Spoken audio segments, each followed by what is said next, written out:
So I guess first question, you've both recently recorded a Big Finish audio. How was your experience with that? And are the lunches at Big Finish as legendary as I've been led to believe?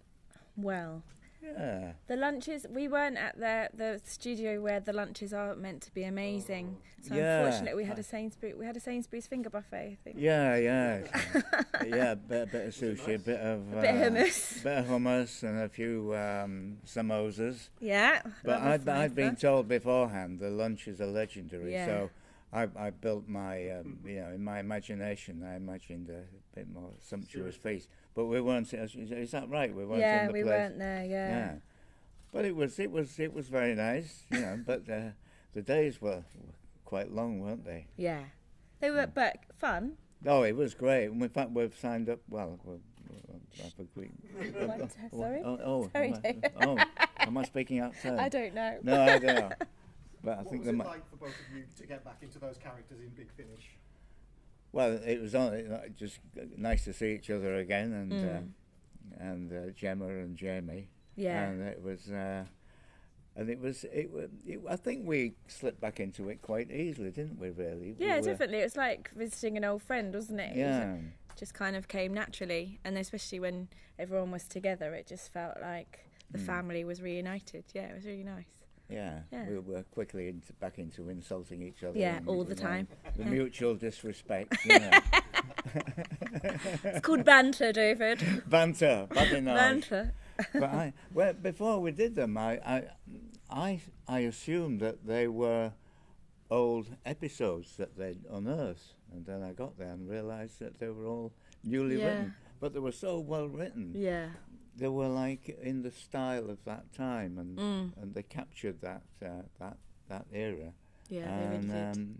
I thought they were really good. But we did a lot of episodes, A lot. Yeah. Yeah, in a short space of time. Yeah. So it was fun. Yeah. And directed by Nick, who did the voice of the Dalek. Which is another treat. So.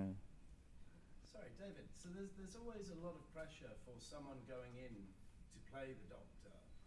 How did it feel going in to play the original Doctor? How much pressure was that for you, and how did you cope with that?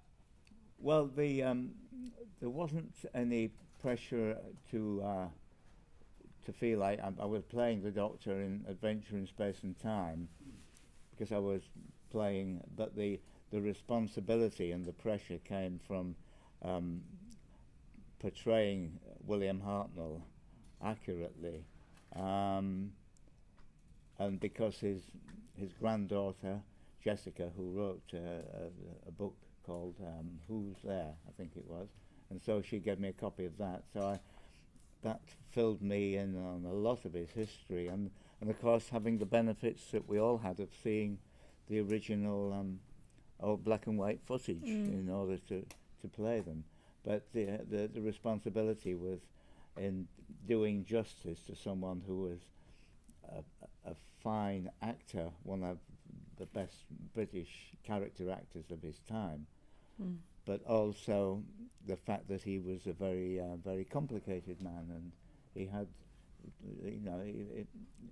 he had a few problems, and Mark Gatiss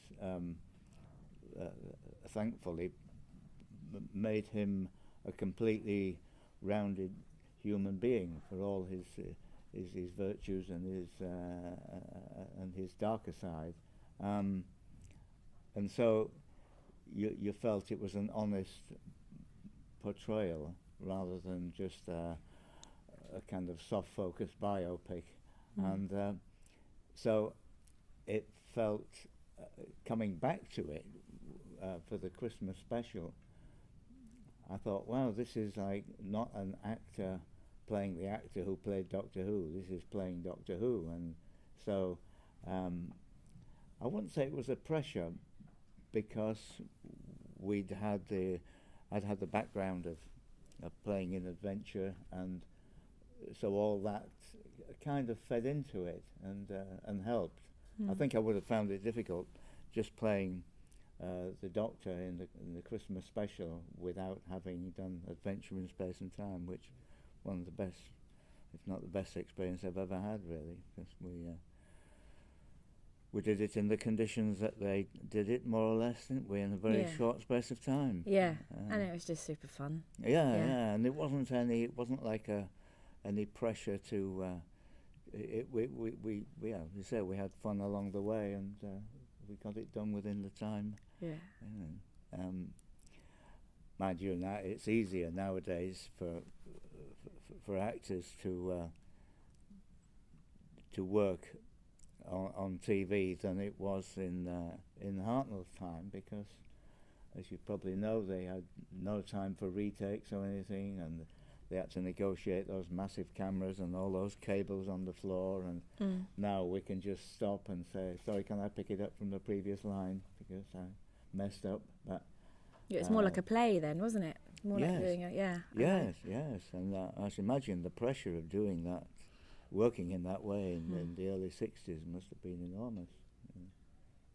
And obviously, David, it's a special honour to be a part of Doctor Who, but it's especially nice, I guess, to be part of what you know going into it is going to be an important moment for this series. Yes. I think fans obviously can't wait for Christmas, not just to say goodbye to Peter, but also to say hello to Jodie. Can you talk a little bit about what you think makes them both such very special performers in your experience being on set with them? Well, with Jodie, because we did, our paths didn't cross on the Christmas special, of course, but it did in Broadchurch, and as soon as I heard that she was doing it, I was really very surprised, but happily surprised, because I know that she's got this great depth as an actress, and anyone who saw Broadchurch saw the range she had, and not only that, just hanging out with her, you realise what fun she is, and she's always up for a laugh. So she's got everything needed for playing the part. I think she'd be absolutely brilliant. So I was very excited when I saw she was doing it. Peter? Peter was an absolute joy right from the word go, because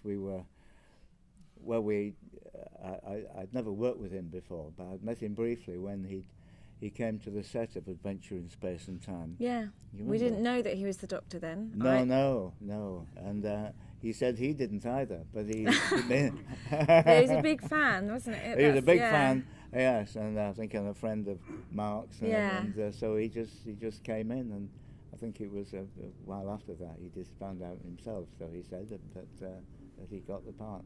But it was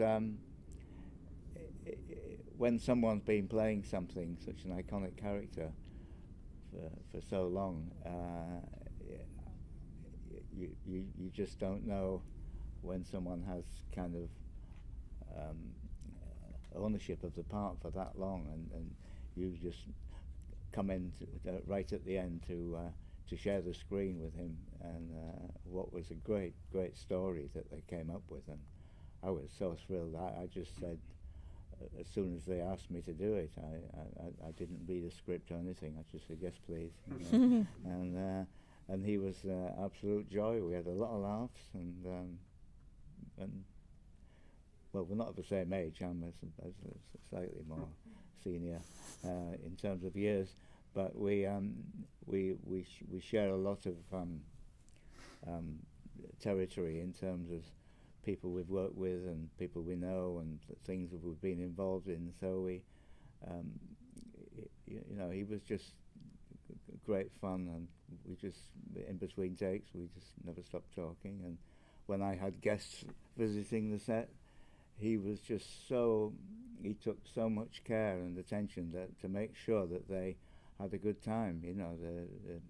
Some of my family and friends visited, and he would, he had quite a lot on his plate to learn, and but he would say, "Come and show me, let me meet your friends," and he chatted to them and did little sketches for them and said, "Have you seen the TARDIS? Have you seen my TARDIS?" And he just conducted a little tour, and when he should have been resting up, and he was an absolute gent. So, and I hope that's not the last time I'll work with him. So. How was it working with Matt Smith's Doctor as well on Dinosaurs on a Spaceship? Because I really enjoyed you in that as well. Yeah. Well, I thought when I went into the studio on my first day on that, and there was this old TARDIS in the corner in the dark, and I thought, that's it. So I had to go over and touch it and open the door and everything. And I thought that was going to be my Doctor Who experience, and little did I know that something else was lurking around the corner. So, but he was great fun. In fact, we flew out to I think it was San Diego together for the big Comic-Con there, and we were walking through the forecourt of the airport together at Heathrow, and there was a big display and a stand with a big picture of Matt with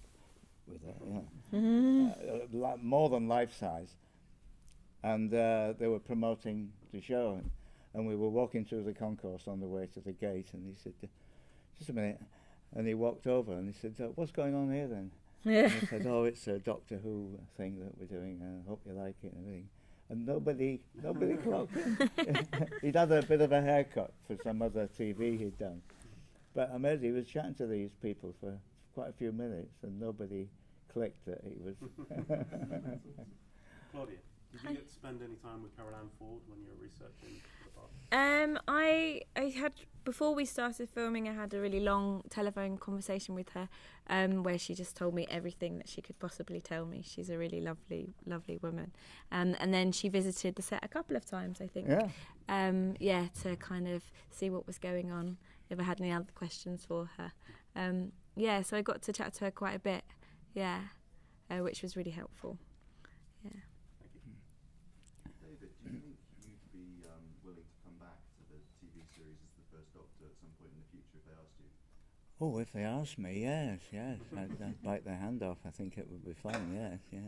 But so far, I'm very happy to be been involved in both things, as well as the dinosaurs, of course. But it's quite something you never expect in your career. Something that you've watched when you were young and just never imagined you'd be involved in something so iconic. It's just let's say it's a late treat.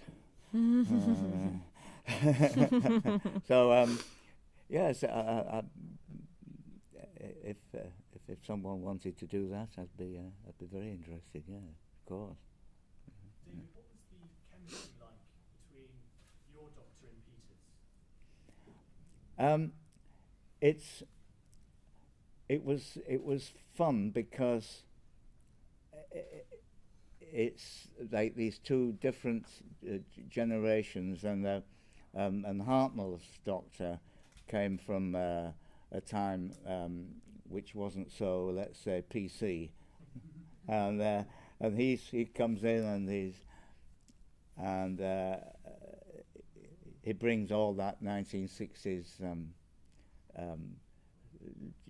gentle chauvinism, where they, he'll say to when Pearl Mackie came back, and her character, and she says, "Oh, I've missed you so much." Her and Peter's Doctor reunited, and my Doctor says, "Well, my dear, I think he's missed you too. This spaceship is getting a little bit dusty. It just needs a bit of a spring clean." and Peter's 12th Doctor said, "No, you can't say that. You can't say that." Why not? And he comes from that kind of era way, And there are a few little clashes, in terms of this thing that pop up now and again during the show, which make you realise there's quite those 50 years make quite a difference in attitudes, and of course he's from that time, and he's bringing all this into the scenes, and so it's not, doesn't provide a big conflict, but just a difference of ideas, and I hope it's as funny as it looked on paper. Having having done Doctor Who, Harry Potter, Game of Thrones, have you got your eyes set on Star Wars? Just Well, yeah, that would be nice, but I don't know. I don't know what I could do in that. I saw the last one and loved it, but yeah, wouldn't it be nice? Yeah, that'd be like a full house at poker, wouldn't it? A complete running flush. We're going to let you go and call your agent, David. Thank you so much. Thank you very much. Thank you. Thank you. Thank you.